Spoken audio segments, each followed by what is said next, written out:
대통령실 이전하면서 드는 비용이 지금은 1,000억대가 넘어서고 있다라고 하는 보도가 있습니다.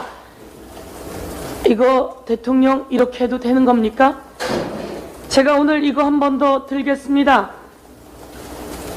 기자가 이야기했죠. 아는 도사가 청와대에 들어가자마자 영빈관을 옮겨야 된다고 하더라고. 이렇게 이야기했더니 윤석열 대통령 부인 김건희 여사가 그렇게 이야기합니다. 옮길 거예요? 라고 물으니 응! 이라고 이야기합니다. 정말 놀랍지 않습니까? 이런 내용이 전화통화 내역이 세상에 공개되지 않았으면 우리는 이 영빈관 누가 시작했는지 모를 뻔했습니다. 이게 세상에 공개되었고 이 내용으로 영빈관은 옮기기 시작하는 것이고 그리고 영빈관 예산이 만들어진 것 아니냐 이렇게 합리적 의심을 하지 않을 수가 없습니다. 대통령과 대통령 부인의 얘기가 없이 이 예산이 만들어졌을지도 한 번 더 묻고요. 이렇게 이야기가 있어서 예산이 만들어져도 정말 큰 문제인데 또 이것을 눈치 보며 또 기재부 등 관계기관이 만들었다면 이 정부도 엄청 큰 문제입니다. 이 예산 내역에 보면요. 수혜자가 누구라고 적혀 있는지 아십니까? 국민이라고 적혀 있습니다. 국민은 그런 영빈관 만드는지도 몰랐고 그리고 국민이 무슨 그 영빈관 만드는데 수혜자입니까? 정부가 국민이 수혜자라고 적어놓고 예산서를 들이밀은 것에 대해서 저는 국정조사하고 책임 물어야 된다. 그리고 최종적 책임도 물어야 된다. 이렇게 이야기 드리겠습니다.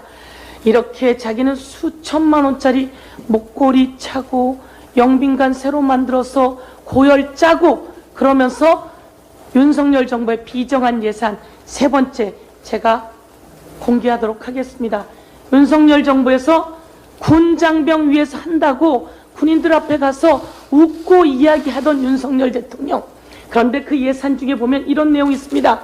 군 장병 전투화 310억 삭감. 우리 아이들 군대 보내서 전투화라도 제대로 시켜야 되는데 310억 삭감. 축구화 21억 삭감. 겨울에 이 추운 겨울에 내복 95억 삭감. 여러분 더 과간인 건 팬티입니다. 팬티 5억 삭감. 양말 4억 삭감. 윤석열 대통령, 윤석열 정부의 비정한 예산 저희가 지적하지 않을 수 없습니다.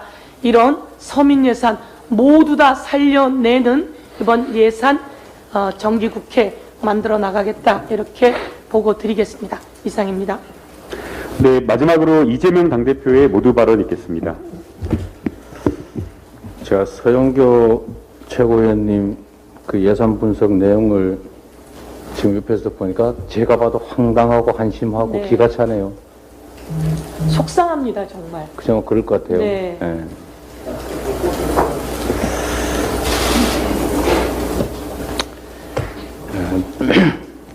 정치인들이 나라 살림을 대신하는 것은 우리 국민들이 더 나은 삶을 살라고 하는 것인데 우리 아이들이 청춘을 희생해서 군대에 가 있는 그 기간 동안에 옷도 신발도 제대로 못 신게 삭감을 했군요. 이제 선배 장병이 그 신다가 벌고 제대하는 신발 물려 신는 상황이 벌어질 수도 있겠습니다.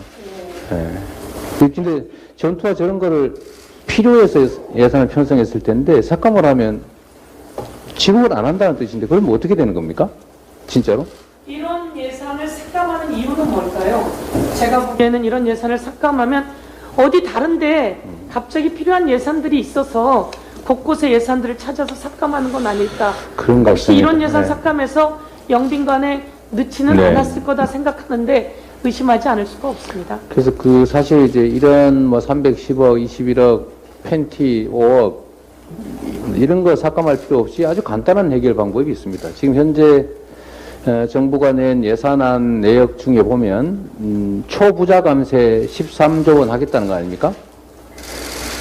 저는 기업들이 감세를 해주더라도 어려운 중소기업 또 뭐 벤처기업 이런데 성장하는 기업들한테 해주는 건 모르겠는데 3천억을 초과하는 영업이익에 대해서만 세금을 깎아주겠다.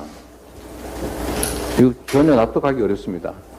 집 3채 이상 가지고 있는 정말 두 채도 아니고 세 채 이상 가지고 있는 데 대한 종부세, 중과분, 또 10억이 아니라 100억까지는 주식 양도세를 면제해 주겠다는 이런 도저히 납득할 수 없는 이런 초부자 감세만 안 하면 13조 원이 넘게 여유가 생기고 이런 거 전혀 안 깎아도 되잖아요. 그렇습니다. 그럼 연간 예산 같은 거 한 10개 더 지어도 뭐 부담이 없을 정도인데 도저히 납득이 안 가네요. 이런 거 안 깎고 네. 국민도 살리고. 네. 그래서 일단 초부자 감세 부분은 저희가 전 세계적으로는 이번 그 코로나 사태에서 좀 과도하게 이익을 본 기업들의 횡재세 부과가 전 세계적인 추세 아닙니까? 오히려. 근데 반대로 역행하는 것이어서 우리 국민들이 공감하실 수도 없을 것 같고, 저희가 여러 차례 밝혔던 바대로 이 초부자 감세는 저희가 이제 막을 수 있는 거죠. 저희가 결단하면. 그 원내에서는 지금 어떻게 정리했습니까? 그냥. 이 법안이 향후 이제 기재위, 주세 소위와 그 다음에 예산 그 심사 때 저쪽은 이제 이것을 같이 부수 법안으로 연기하려고 할 겁니다. 그런데 우리 당은 이미 이 초부자 감사 관련해서는 명백히 입장을 밝혔고 저희가 여기는 동의할 수 없다고 했기 때문에 향후 이게 예산이 오히려 이 법안이 통과되지 않으면 그만큼 그 세입이 그만큼 확보되는 거 아닙니까? 네. 이것은 굳이 예산 부수 법안으로 저희가 연기하지 않아도 된다는 이야기를 들었습니다. 그렇기 때문에 저희가 동의 없어도 국가적으로 전혀 문제가 없는 것으로 네. 국가에서는 이렇게 보고 있습니다. 우리 그 원내법에 정책위에서도 마찬가지죠? 네, 이게 저희가 기재위하고 수시로 협의 중에 있는데요. 말씀하신 대로 지금 미국의 인플레이션 감축 법안의 핵심이 미국의 법인세를 사실상 증세해서 그 증세한 것의 절반을 기후위기와 관련한 그린니들 산업에 투자한다는 거거든요. 그러니까 기재부가 글로벌 스탠다드라고 하면서 초부자 감세를 하는데 지금 전 세계적으로 오히려 초부자들에게 세금을 더 걷어서 네. 서민들에게 나눠주는 추세라 세계적인 추세랑 정반대로 가고 있어서 이건 반드시 막아야 된다고 생각하고 있습니다. 그래서 저희가 이제 정치에서 중요한 건 신뢰인데, 일방적으로 우리가 주장하는 거하고, 또 우리 국민들께 공식적으로 약속드리는 거하고 좀 달라서, 약속드리는 건 반드시 이행을 해야 정치에 대한 신뢰가 생긴다는 거 분명하지 않습니까? 그래서 제가 여러 차례 저는 강조했습니다만, 우리가 충분히 다수 의석을 가진 책임 야당으로서 해결할 수 있는 사안이고, 좀 논리적이나 아니면 절차 과정상으로 문제가 없다면 이 부분 우리가 초부자 감세는 반드시 이번 정기국회에서 막는다라고 약속을 드려도 되겠습니까? 그럼 이 부분은 우리 국민 여러분께 명확하게 약속의 말씀을 드리도록 하겠습니다. 전 세계적인 추세에도 어긋나고 양극화 완화라고 하는 우리 시대의 과제에도 어긋나고 또 형평성에도 어긋나고 또 당장의 예산에 심각한 문제를 이야기하는 이 초부자 감세는 우리 더불어민주당이 우리 국민들께 확실하게 맡겠다는 약속을 드립니다.